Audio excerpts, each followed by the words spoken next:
My name is Newell Bryan Tozer, and today is Wednesday, the 18th of August, the year 2004. And we are at the Atlanta History Center on the Veterans History Project. And I'm going to interview, I'll let you introduce yourself, Mr. Sobieski. Thaddeus R. Sobieski. Thank you. And you live in Atlanta, Georgia, on Briarcliff Road. And when were you born? I was born January 2nd, 1927, in Meriden, Connecticut. Thank you. Now, I see by the biographical data form that you were in the Army. When did you enlist? I enlisted in 1945 in the Army Air Corps with several others. We all wanted to be fighter pilots or pilots. Shortly after Roosevelt died in April, I think it was about 3 days after, I got called to service. And well, first I went to a reception center, which was Fort Devens, Massachusetts. And we stayed there maybe 5 days. Then we got on a train down to Texas, Shepherd Field, Texas. All I remember about Massachusetts is that they had German prisoners there serving food. And of course we were young then, we liked lots of food. We could never convince those characters to give us extra helpings, and couldn't speak German. And it wasn't much of a session there at Fort Devens. And we got on the train and went to Shepherd Field, Texas for what's called basic training, where you learn how to march and shoot and be a soldier. And then from there you're reassigned to whatever aspect of the Army Air Corps you're fitted for. Well, I didn't make the test to become a pilot, so after the basic training, toward the end of summer, August of 45, I and a number of other men went to Lowry Field, Denver, Colorado. Actually, it was before the war ended. It was probably the middle of July, end of June, middle of July. I went to Lowry Field, and they had all the airplanes there from World War II, and so that was very enjoyable because I ran around and looked at all the airplanes. And they had several schools. They had a photography school, and they had the remote control turret mechanics school, and a couple others. Anyway, I was selected to go to become a remote control turret mechanic. The turrets are on the B-29. They're electrically operated, so we had this class we went to every day where we learned the Ohm's law about electricity. We learned how to use a voltmeter, how to troubleshoot the different parts of the turret. And when we finally gone through the course, we would have graduated as bona fide turret mechanics. However, as you know, the war ended in August, and the school collapsed. And this was in Texas? No, Denver, Colorado. Oh, you were, by this time I was out of Texas. You had moved from Texas to Colorado. Denver, Colorado. And we stayed around, we'd go to class, but we wouldn't have any instruction, so we all brought books with us, and we'd read books, and sometimes the instructor would tell some stories.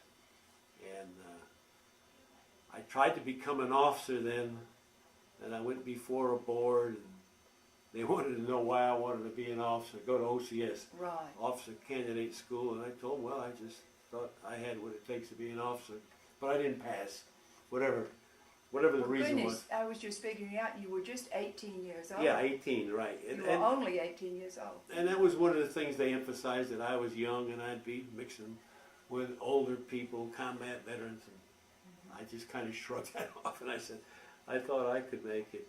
And the only question I can remember they asked me about the two cities the atomic bomb was dropped on. Of course, I knew Nagasaki and Hiroshima, and they asked me other related questions about Army that I don't recall. Anyway, I didn't make it. So from there, meaning Denver, I went to a place called Langley Field, Virginia, which I didn't have any specific duties except working in a warehouse and being some sort of a guard. And But you had enlisted in 45, just as your patriotic duty? yes, well, Why did you enlist is my question. Just as your patriotic duty? oh, definitely, yeah, because the war was on, and we all thought, we meaning, you know, the guys I hung out with, we all enlisted in the service. In fact, we had one that he went out earlier, and he ended up in the 30th Division, and he saw some combat in Europe. He was a little older than, he was a couple of years older than most of us. I think he was 20. And like I said, I had two hometown buddies with me. They were cousins, the Holman, Charles Holman, and Charlie, who lives here in Atlanta, and then the other Holman. Is it Charles Holman who lives in Dunwoody? That's him. Holman? He lives up on Riverside Drive, this Holman. Oh, this is a Charles Holman who's a lawyer? No, this guy's not a lawyer. He's a salesperson. But anyway, probably the same name. But who was Holman. Yeah, spelled the same way. So we all went down to Texas together. I mean, not to Lang. It was Texas earlier. Then I ended up in Langley Field by myself because in the meantime, one Holman went to another place in Texas where they trained gunners. He went to the gunnery school, and Charles, he was lucky. He was the only one that passed the cadet stuff, and he came to Denver with me. And when the war ended, he was able to get out. I don't know what. Anyway, he got out. So he left the service, and then from Colorado, like I said, I went to Langley Field, and there was a program about re-enlisting for a year, and then you would your service would end a year later, and I think there was the talk of the GI Bill then, so that was another good idea. Why to spend another year in the service? Because I used the GI Bill later, and so Langley Field, a little bit of home days off, leave as they call it, and then down to let's see, Greensboro, North Carolina. That's where I said, and that was called an overseas replacement depot, and they brought in troops there, and they would ship them either to the up east to the port of New York or out west to San Francisco, and I had a job there helping supply the troop trains that left, making sure that there was proper provisions on the cooks, what do they call the part of the train that had the kitchen in the kitchen train, and other little duties to make sure that the troops were able to climb up into the train and take off. That was my job there, and I got a couple of stripes. I was a corporal. Wow. So I was pretty proud. Yeah, I was pretty proud. I was a corporal. I played baseball there, and this was in North Carolina. North Carolina, and the Holman that went to Texas, he ended up with me there. It was odd. He ended up with me, and so we were both in North Carolina together, and we played baseball, and we went to see baseball games. I got introduced to the South, and the Women's College of North Carolina is over there, so we used to go over there to dances. And the funny thing about that was there were more women than men, so it was the first time I ever went to a dance where women were cutting in. So I actually learned to dance there, so that was a pleasant experience. Plus going to the baseball games and eating a big bag of peanuts together. That was fun. Yeah, it was fun. And like I say, the war was over then, and So we were just counting the days to when our time was up, and we would go to college. And then they closed down Greensboro for some reason. I guess it just was surplus, and so I went to a place called Camp Kilmer, New Jersey, and with my friend we both went there, and that's about 130 miles from Meriden, Connecticut. So we'd go home every weekend, and at Camp Kilmer I had some sort of nondescript job in the orderly room of the supply section. I don't even remember. It wasn't taxing. So, and then from You there, were in the Air Force still? that was still the Air Force, Still the Air Force. Army Air Force. See, they changed it later to the Air Force proper. Uh-huh. This was the Army Air Force. And then from from Camp Kilmer, I was transported to Mitchell Field, Long Island, and that's where I got discharged. 2020 was Christmas Day, 1946. And I came back to Connecticut and started making my plans, but first I had to have a few bucks in my pocket, so I went back to the factory that all of us had worked in during the war. We worked part-time. We'd work 4 hours a day, and then we'd work 8 hours on a Friday or Saturday to help the war effort. Mm-hmm. So anyway, I went back to the factory. And what kind of factory was it? It was a ball bearing factory, General Motors division, big plant, 5,000 people. It's not there anymore. But anyway, that was a big employer. This was in Connecticut? In Meriden, Connecticut, where I grew up. Right. And got together with three of us, and we all entered the University of Connecticut in 1947. And that's when I left the factory. September of 47. September of 47, and stayed at University of Connecticut and graduated in 1951. Did you use the GI Bill? I used the GI, yes, that's what I said when I re-enlisted that time. For that extra year, it gave me the time to complete 4 years on a GI Bill. Well, that was great. That helped because they gave you a check every month. I forgot, I think it was $50 or $60 to help you with your. But I worked while I was in college. I did some work in the sports section of the gymnasium. I would sit there and sort of be a guard or something. I forgot. Anyway, they paid me. I graduated in 51, but in the meantime, I got into the ROTC. There at the University of Connecticut? At the University of Connecticut. Now, why? Where is the University of Connecticut? It's in Storrs, S-T-O-R-R-S. It's Okay. East Connecticut. It's out in the boondocks. You Okay. might say. It's out in a pretty area. Mm-hmm. It's sort of like the University of Georgia, but Storrs is nowhere near the size of Athens. Mm-hmm. But if you University of Georgia, University of North Carolina, they're all sort of similar. If I go to those places, I get homesick because I've been to them. But anyway, so I graduate, but I'm in the ROTC, and the war started in '50, as you know. Korea started in '50. Of course, we're still in college, and when we're in the ROTC, we said, well, the chances are we might get called back. So we said, well, we'll take our chances, and I happened to get to be a distinguished military student, so I got what was called a regular Army commission. And the difference is they call it the short serial number. Serial number is a regular. My number was 065352. You never forget it. So later when I became a reservist, I had to drop that number, and I had another one, 0183711, get a longer number.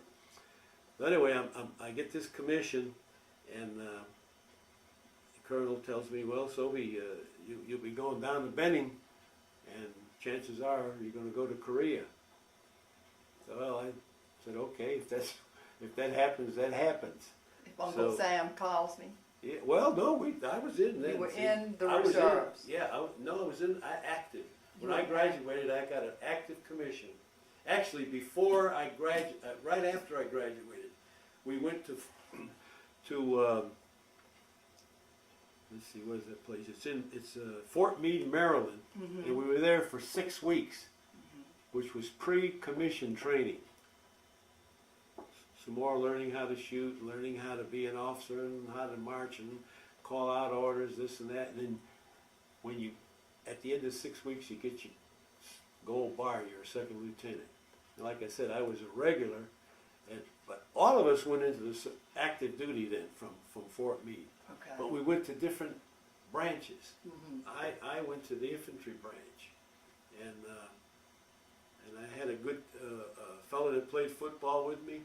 He also went to Benning. So once again, I had a hometown buddy with me at a service station in Benning, and he'd been married. He got married by then, and his wife, and so I was still a single guy. So I used to walk from. He lived in the north. He lived in a house on the north side of Columbus, and I used to walk from the fort. It was about 5 miles. It was a good walk. I'll say. I remember picking the pecans off the trees and all that, and just looking at the place. It was interesting. So we were in Columbus, and So by this time you're in the Army. I'm in the Army, and I'm going to school.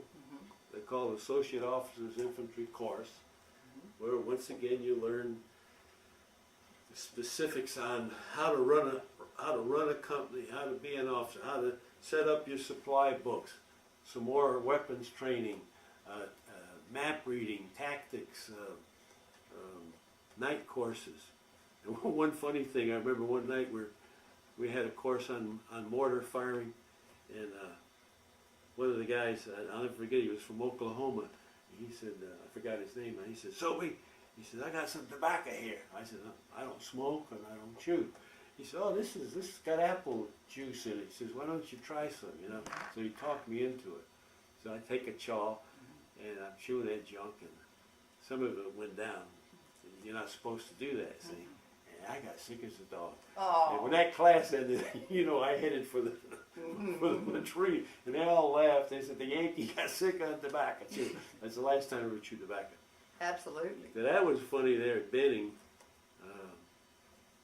How long were you at Benning? We were there from, let's see,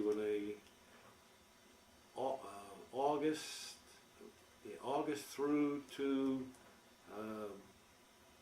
January, roughly, because it was about a 16-week course, Okay. and not August. Yeah, it was August. You're right. August, September, October, November. Yeah, it was about 16 weeks. And so I wanted to be a paratrooper, but I couldn't get that. But anyway, so from Benning, once I got the Associate Infantry Officer Course certificate, they sent me to a place called Camp Breckenridge, Kentucky. Okay. So by then I'm a full-fledged lieutenant, and With your bars. with my bars and my fatigues and my weapon, and I go there and I'm training recruits that are just coming into service. It was a basic training center. So I trained the troops there out in bivouac. We slept outdoors and all that. And, we talk about, you know, we're probably Bivouac means camping? yeah, camping out under the sky or in a little pup tent. And lots of the guys were college grads, but they were enlisted, see. They wanted to know how I got my commission, so I told them, I said, well, I was ROTC, and I said, you could have availed yourself of that too, and they said, oh yeah, I guess we could have, but we didn't. And that thing is, when I got to Korea, this is a little aside, I did see a lot of those same people that I trained that came into the same outfit, the 3rd Division. It was kind of odd. I don't remember any names, but I did see some of them, so that was sort of odd. But anyway, stayed there at Breckenridge, January, February, March, April, May, June, July, August, and I got some leave home to come home. But I remember the time period I was there at Kentucky, it was cold and it was hot. I remember that hot it was in June, July, and August. It was so hot we used to train 6 a.m. to noon, and that was it. Because I can remember the temperatures. I guess the same thing down here. But later I experienced it here, 105, and lots of humidity. And Too hot to train afternoon. Afternoon, so yeah, that's right. We would just train from that. And so I enjoyed that phase of my military career, training recruits and different types of courses, weapons, and like I said, we'd go out and bivouac, and then we'd have a mock set up with firecrackers and little bits of explosives to let them know this is what combat sounds like, at least what we thought it sounds like, because I hadn't been there yet, but it was scripted out. We had some people that were veterans from combat, and we would train them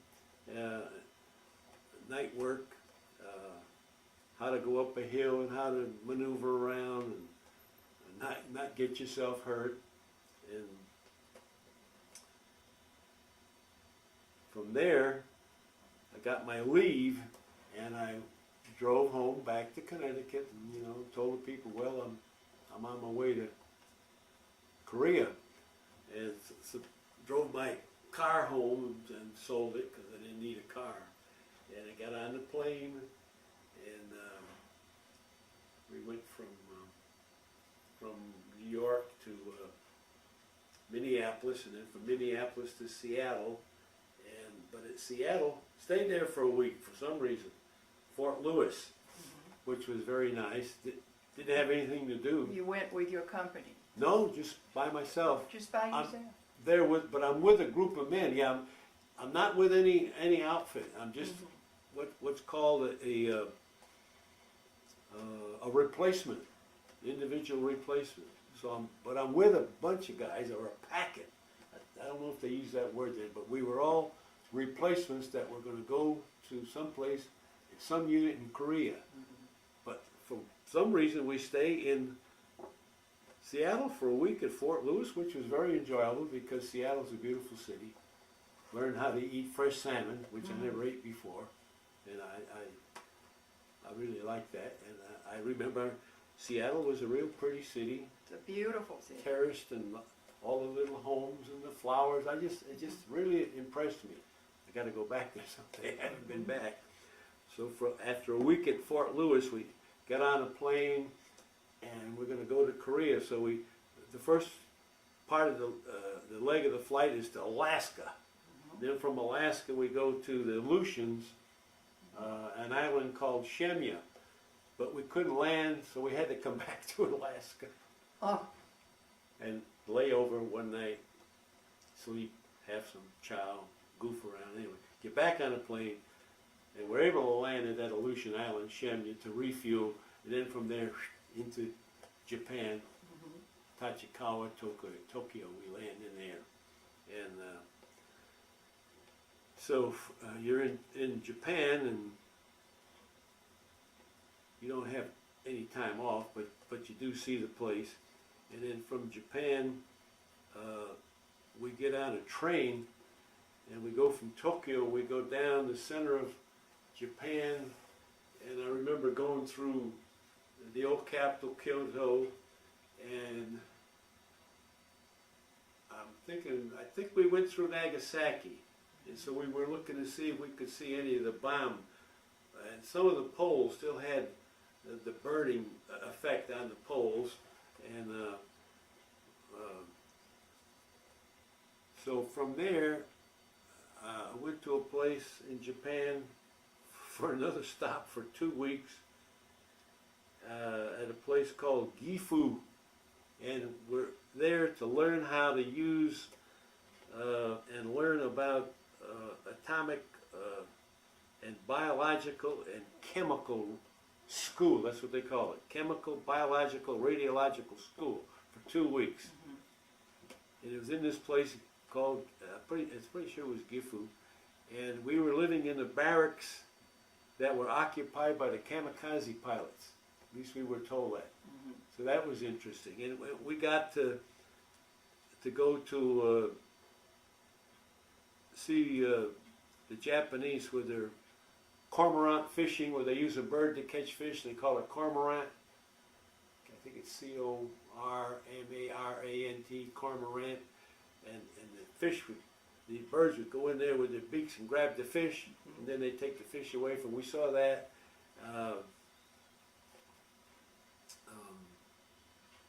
went to the so-called Pittsburgh of Japan, which I think is Nagoya, and you know, went there and had a few beers, the usual stuff young guys do.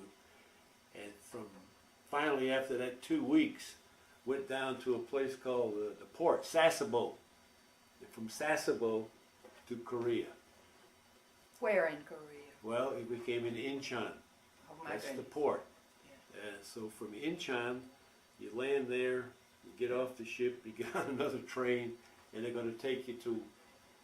But by that time, I knew I was going to the 3rd Infantry Division, which was at a place. No, I take it back. No, Sasebo.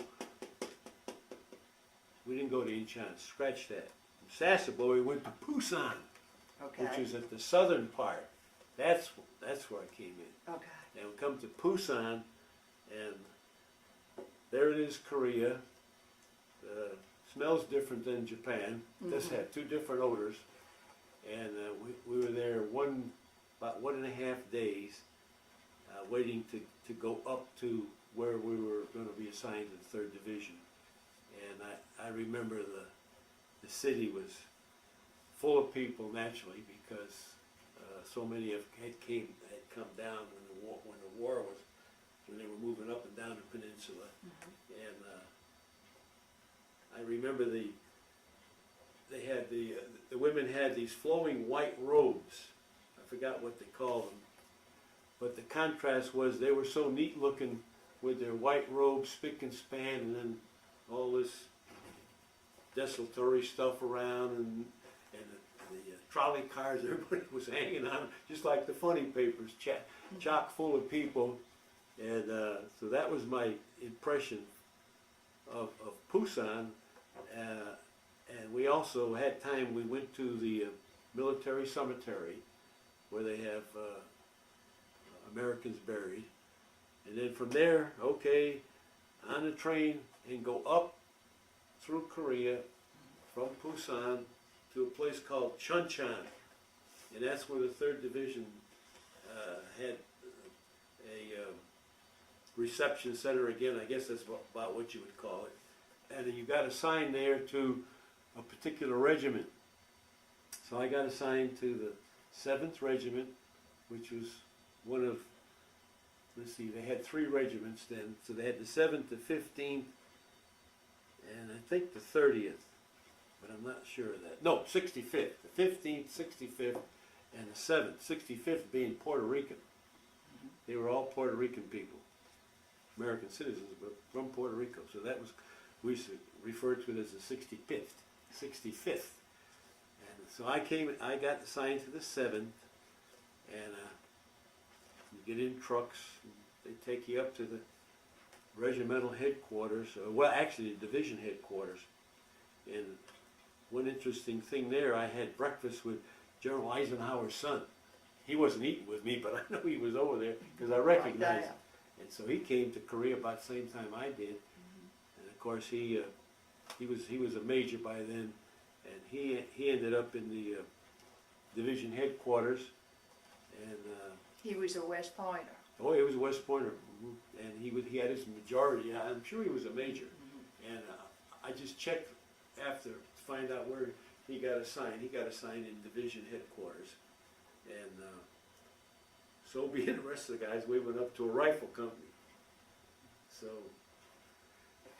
got assigned to the 2nd Battalion, and they use the alphabetical designation E for easy, so I went to Easy Company. And not much happening, don't have a real job yet, but What's the time of this? By this now? was September September. 52. Okay. Yeah, I guess I forgot that. Yeah, because I was in Japan. August, the latter part of September. September 52 is when I actually got into Korea. And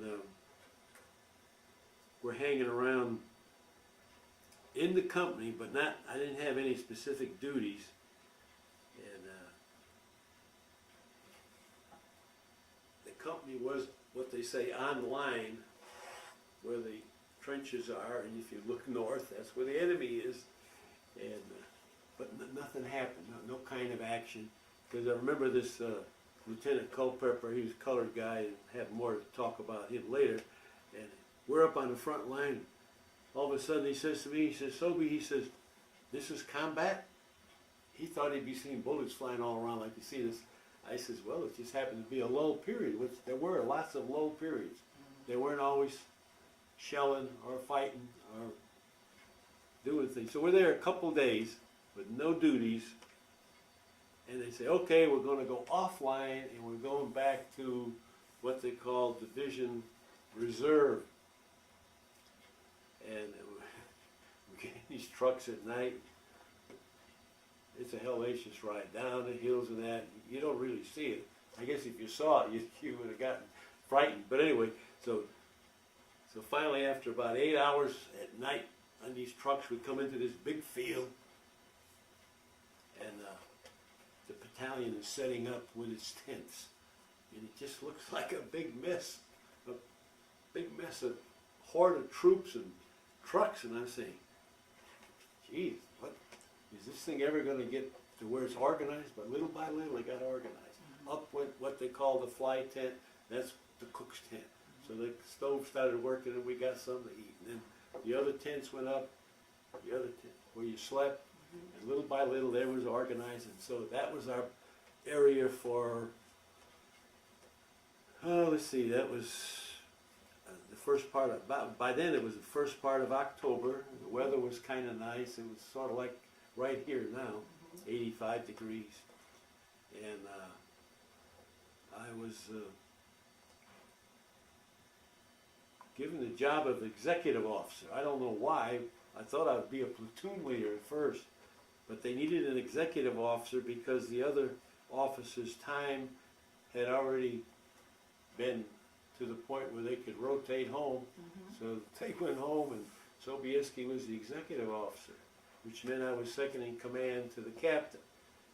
Captain, almost, I can't think of his name right now, but anyway, the captain. And but I still did train the men. We would train in once again how to shoot, and how to maneuver, and stay out at night and sleep under the stars in the sleeping bags. And we did that for about a month. And toward the first part of November, they said we're going to go up on line, meaning where the trenches are. From there, you may have to patrol into enemy territory. And we were going to a place called White Horse Mount. And I remember that name. I had maps at that time. And it was in the area near a place called Kumwa, Chorwan, and Pyongyang. Not Gang, because Gang is the capital. So they had a triangle like that. Pyongyang, and I think Chorwan and Kumwa, they call it the Iron Triangle. And this White Horse Mountain was one of the big hills there. And in front of it, they had a ridge line with 3 more hills they called the Three Sisters. Anyway, that was to be our home for who knows for how long. So we're getting ready to go up, and the captain and the first sergeant and 1 or 2 of the other officers go up to the front lines for what they call reconnaissance, to check out the area and then come back, and we would move out the next morning to the front lines. Well, not really in the morning, we'd move out at night. So the captain goes out in his Jeep. A couple of hours later they call, and they said, there's a call for Lieutenant Sobieski. So I get on the phone and said, the Jeep turned over, and the captain broke his shoulder, and you are now the company commander. Ooh. I says, what? Wow. So, quick promotion. and so I said I felt like Harry Truman when he became president. In fact, I wrote a letter back. I wish I could find that letter. I wrote it back to Yukon, and I said that's the way I felt. I thought I was Harry Truman. So they said, okay, so you take over the company, which I did. And we got everything together and we went into How many in a company? about 220. Wow. And so we went into the lines on White Horse Mountain and we relieved the Koreans were in there, and you have little official handshakes and handing over of ammunition and a little bit of information on what's here, what's there, and where the enemy, what has been going on lately, and then they left, and so it's our company. So I'm there as a company commander for about 2 weeks, and then they brought in a captain, and I reverted back to executive officer. So, yeah, Whitehart, and I remember his name. His name was Captain Brancaccio. He was an Italian from New Jersey, and we hit it off pretty good. And so we're there on White Horse Mountain, and I went on a couple patrols. I didn't have to go, but I went. I wanted to volunteer, and I go out. Nothing happened. 2 patrols. So then there's another patrol coming up, and he said, "You want to take this patrol out?" 32 men. And so we went out, and that's when we got into a good fight. And I got wounded, but I didn't get wounded seriously. I got hit in the right wrist and peppered a little bit in the back. And everybody got back. All 32. All 32, and then I want to tell you about Lieutenant Culpepper, the black officer. He volunteered. He wanted to come out. He said, "Sobie, I want to come with you guys." I said, "Yeah, you want to come? Come out."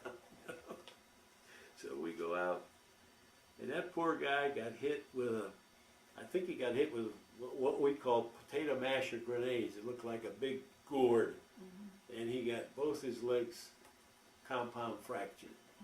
So he was immobilized. So we come down off this hill after we had a firefight, and we're trying to kill the Chinese, and they're trying to kill us, or we're trying to capture them. And somehow, I had the 32 men split up into a fire group and an assault group, and so I was going to go back to the assault group and then get together, but I got lost. I got separated. So I don't know where my men are. They don't know where I am. And I don't have my weapon because I laid it on the ground and helped the officer. I'm pretty sure we put a tourniquet around him and try to soothe him. And so I said, "Well, you're on your own now." Scary feeling. Well, yeah. And so I said, "Well, I better not start running around here. The Chinese will get me, you know." So what I did do was get into rice paddies, ditches, and I just laid there. And I heard the Chinese all around me. Then I don't know what they were saying, but they were saying something. I guess they were looking for us. So, Sure. so for 4 hours I laid there, at least 4 hours. Because see, we went out, we left the front lines at darkness about 8:30, and we were out 3,000 yards. And if I remember correctly, we probably had our firefight about 11 or midnight. And so I was probably by myself about 4 hours. And finally the sun came up. The Chinese didn't get me. And I had to get my bearings to go back to the front lines and find out what happened to everybody. And so I'm walking in the direction I did get my bearings, and somebody hollers, "Sobie!" I said, "Jesus, Chinese don't know my name." And it was the lieutenant. He had told the men to leave him. And I don't know why he did that. I'll never know. I never found out to this day. The one who had the 2 compound fractures. The other officer. So naturally, I tried to comfort him the best I could. I said, "I'll be back." So I got back and reported to the company commander, and I said, "Culpepper's out there. He's still living." So we got a stretcher bear team of 6 men, and we went out and picked him up. And now you have lots of impressive awards here. Which award did you get for that? Well, I got the Silver Star for that, You and the got the Purple Silver Heart, Star for because saving I led Lieutenant, a group of men out in daylight hours. to save the lieutenant. Saved the lieutenant. We brought him back, and we got some shells thrown at us on the way back, but luckily we didn't get hit. I don't think they saw us. They, meaning the Chinese. The enemy didn't see us as we went out. Why? I don't know. Maybe they were sleeping. But see, this was out in the valley, and they were up in the hills, and had they been looking, they would have seen us, and they may have engaged us before we even got to Culpeper, but they didn't, so on the way back, they saw us, and so they threw a couple of shells, but nobody got hurt. And we got back, and Culpeper went to... It was a miracle. Yeah, well, it was interesting, yeah. You know, it was... You just do what you have to do, and you're not really thinking about what's going to happen. You just say you got to get back to the front lines. Hopefully none of those shells hit you. And we got back, and of course, like I said, I had a wrist wound, so they had to say, well, you got to go to the MASH hospital. And I said, I don't have much. No, you got to go. So they send you to the MASH hospital, and I'm sure Culpeper, they helicoptered him out because he was real serious.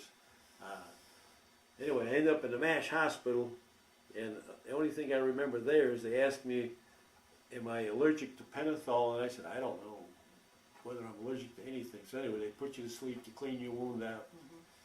And that was like, I got to the MASH hospital about maybe 1 o'clock, maybe noon that day. But the same day after the patrol evening, and they put me to sleep, and I don't wake up till 10 at night, and I'm hungry. And I said, I'd like some food. And they said, sir, we tried to wake you up for lunch and for supper, but you were sleeping. So they gave me a Baby Ruth bar. So that was my sole sustenance for 2 days, a Baby Ruth bar. But anyway, after that, I got breakfast and went to what's called an evacuation hospital in Yeongdong-po, which is outside of Seoul.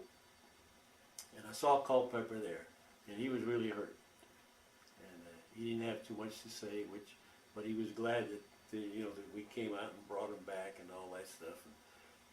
I'm sure he was grateful. Oh, he was. Oh, definitely. And he went stateside because they call that the $1 million wound when you get legs or arms or something that incapacitates you. So he went home, and I've never heard from him. As far as I know, he was from Gary, Indiana, so he's up there someplace. And I went to this hospital, and then all of a sudden they said, Lieutenant, we're going to send you to Japan. I says, what for? I can walk. I'm okay. I just got this hole in my wrist. That they needed beds, so they sent me to Japan.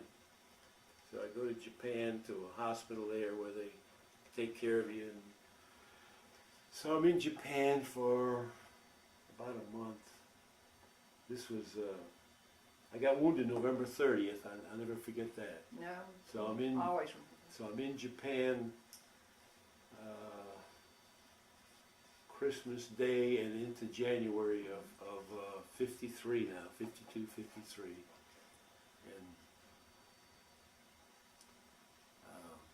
And from there, once you're well, they say, well, you got to go back to your unit. So they put you on another boat, and that's when I went around. That's when I went down the center of Japan and went through Kyoto and Sasebo again, and then we get on the ship and we come around to Incheon. And then from Incheon, you get on a train. back to Korea. We're back in Korea, and you go back to your unit. And then, so I'm at this area which was pretty cushy. I had a nice job. I'm sleeping in a 2-man hut, and I'm having 3 squares every day, and I can take a shower, and shave, and keep clean. And all of a sudden, the colonel's down there from the battalion. He spots me. Well, he found out where I was. He says, Sobieski, yes sir, Colonel Whitmore, salute. He was from Kentucky, I remember that. He said, I've got a company for you. I I said, sir, I got a good job here, it's nice. He says, you like it up on the front lines with the troops. So what was I gonna say, no? Yes, sir. You know what happened, that cushy job was over and I'm on a Jeep and I'm on my way back, and that's when I was commander of George Company. And they were back offline in once again what's called a reserve or a blocking position. So that's I'm back there. That's 120 men to accomplish. Another 200 men again. 200 men again.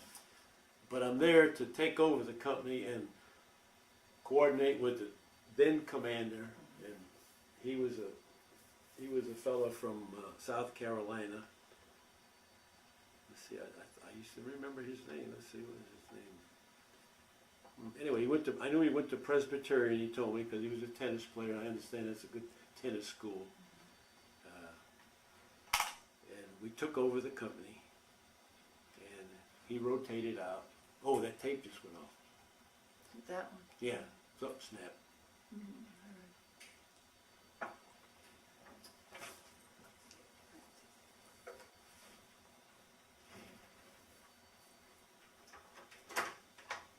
Something just snapped.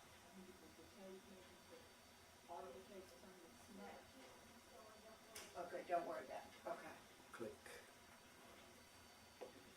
So, you went. So then I'm the company commander, George Company, and naturally I have to get reacquainted with, well, not really reacquainted, get acquainted with whoever you have 4 lieutenants for each one of the 4 platoons, and then you have an executive officer. So you get acquainted with them, and before we went up on line, we were in this little valley, and it was cold, and this was February. All the officers slept in the tent. And one funny thing was that we had these stoves with 55-gallon cans of petrol or fuel outside feeding the stoves. We had 2 stoves.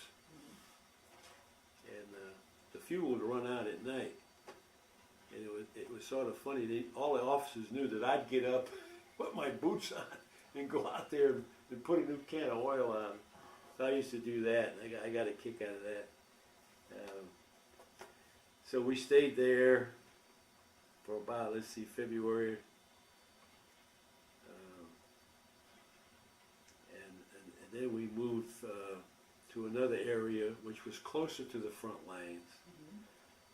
But before that, we had a tragic incident. One of my men got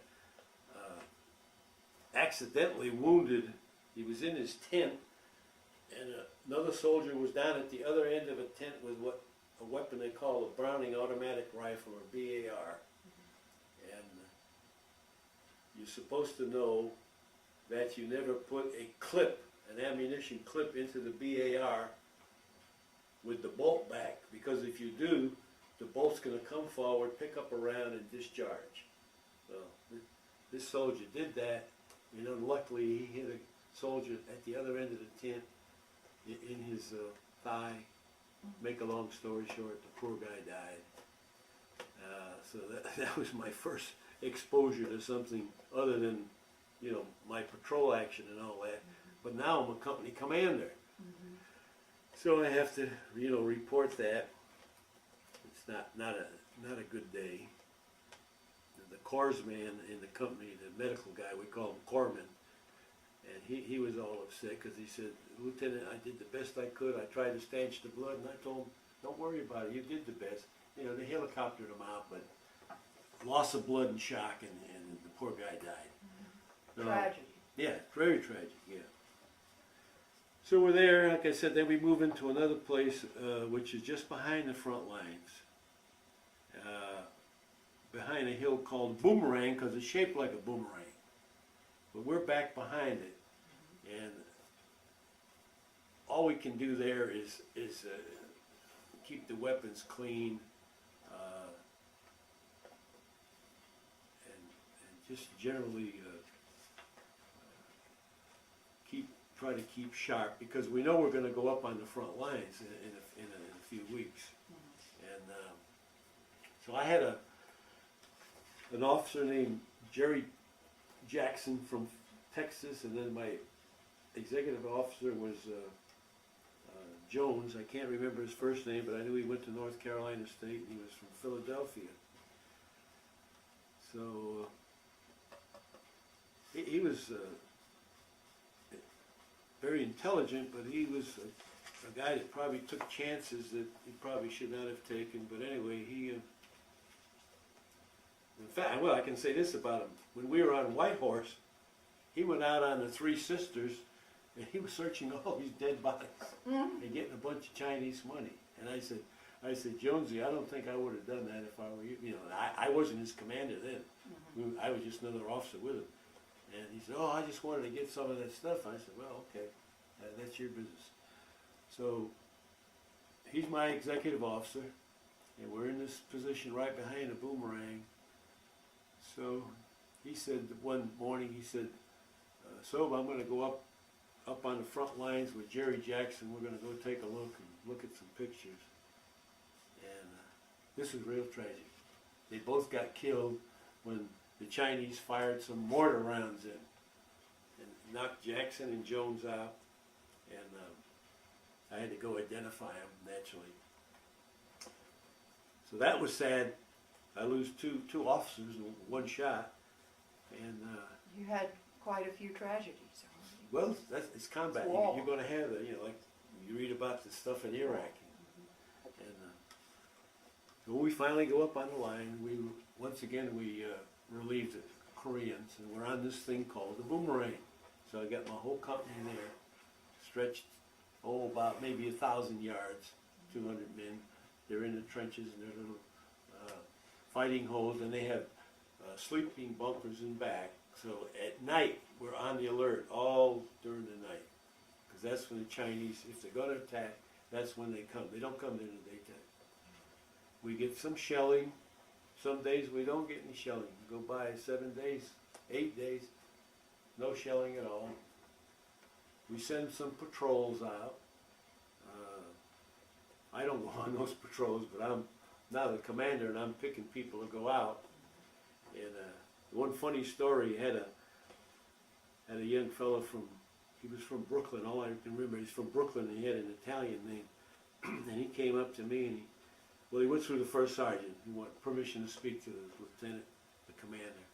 He wanted to know if he could be forgiven for going out on any more patrols, because he was on the verge of his 36 points.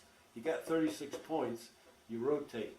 And they assign points, 4 for a month on the front line, 2 for the rear. So anyways, it adds up to 36. You go home. You rotate. And I told him I couldn't make any exceptions. I said, whether you have 1 point or 35 and a half points, otherwise you wouldn't have any control of your company. So he understood, and he said, because he was going to go out on a patrol that night. And he happened to be the patrol leader of about half a dozen men that went out on what they call a reconnaissance patrol to see if they can pick up any evidence, or they might even get into a fight. But anyway, he's out there, and we have what they call a sound power telephone. Telephone with a line, and it's powered by the sound of your voice. So he calls back to the command bunker, and he said, Lieutenant Sobieski, I have a question. I said, okay, shoot. He said he wanted to know if there's any lightning bugs in Korea. So I paused, I said, of course there's lightning bugs in Korea. I didn't know. But that relieved him. He felt better then, because he saw some kind of flashing lights, and he didn't know what. Wondered what it was. Could have been the enemy. He didn't know. But he was, you could hear the big sigh. Okay, lightning. They got back all right. He rotated out, but that was a funny story. Yeah. Wanted to know if they had any lightning bugs in Korea. Yeah, that was funny. And like we do in the South. yeah, we north and south, yeah. And anyway, and the boomerang, we had a little action there. We had what they call a listening post out front, like about 100 yards from the main line, and you send some men out there, and they're supposed to be alert in case the enemy tries to sneak in. And we had a couple of men killed there. Then Fox Company, which is Fox Company's on my right, they had a company position, and they got attacked one night. Chinese hit them, but not my company. But they hit them and they got into the trenches. We helped with fire, and they finally got the Chinese out of there. Fox Company lost a lot of men, and there was lots of dead Chinese. The Chinese, they picked them up and put them on a truck like cordwood. It must have been 50, 60. So let's see, that was probably the major thing that happened when I was on the Boomerang, and that was in May. I didn't lose any. May of 53. May of 53. I didn't lose any officers when we were on the front line then, but I lost men. I lost men that got killed from incoming rounds when the enemy shells you. So let's see. We finally, at the end of May, they say you're going to come off the hill. As they say, you're coming off the hill, you're going to go back in a reserve. Actually, we're thankful because we've been up there since, let's say it was March, April, May. We've been up there 3 months. So we're ready to come back. And when you go back, that's when you tidy up and go for a shower, clean your weapons, stuff like that. But while I was on the Boomerang, the guy that I played football with, his name was Sobieski. He was also a lieutenant, and he was assigned to a roving mortar company. Mortars are a weapon it's a tubular weapon. You drop a shell down, and it flies out, and he came up right behind the company to set up, and which was a big surprise because he came up the hill and. You know, we naturally embraced and all that, and brought me a bottle of whiskey. Good. And so it was good to see Zaz. So I went down to his outfit, and so there they are. I wanted to see how they were set up, and I noticed that they didn't have any sandbags or any holes dug. And I said, that's not a good idea. I said, this is what we call a beaten zone. It's an area that shells have dropped in by the enemy. So they listened to me, but they kind of poo-pooed it. A couple of days later, I go down and visit them, and I notice everybody's furiously digging and putting sandbags together, and they're showing me the little parts of shells. And I said, what happened? Oh, we got shells, we got shells. I said, I told you. Luckily, they didn't have any casualties. That was fortunate. They were, because very fortunate. A month before that, another mortar company was in there from the 2nd Division. And they got pulverized because we were on the hill. We could hear these shells going off, and then we could see them exploding down there. And we know that they got lots of. And they were also told not by me, but they were told I'm sure by intelligence, that they probably shouldn't set up in that area because it's an area that can be reached. And that the Chinese would probably throw some shells in. But they didn't stay there that long. My buddy's outfit, they were there about a week, and then they got some other assignment, and they went east. Because when I saw him, when we both got home, he was over there in the eastern part of the Korean, just before the war ended, and the Chinese did make a big push there. And in fact, they actually got into and overran some Korean outfits, and my buddy's outfit got immersed with China. Anyway, he got out all right, but they lost all their weapons. But they got into a hell of a fight just before the truce, July 27. This was like about a week before that. And by that time, I was on a ship going home. See, I didn't know that until he came, when I saw him when we came home. But to get back to after coming off the Boomerang, we go back into reserve. We're only back there about 2 weeks, and they say, oh, you got to go back up on the line, and it's farther to the east, and it's not really the Boomerang, but it's a ridge that's perpendicular with the front line, and anyway, we went up there, and we came in there. I don't know why we came in during the daylight, but we came in during the daylight. We got, luckily nobody was wounded, and we got situated. And it was a mess.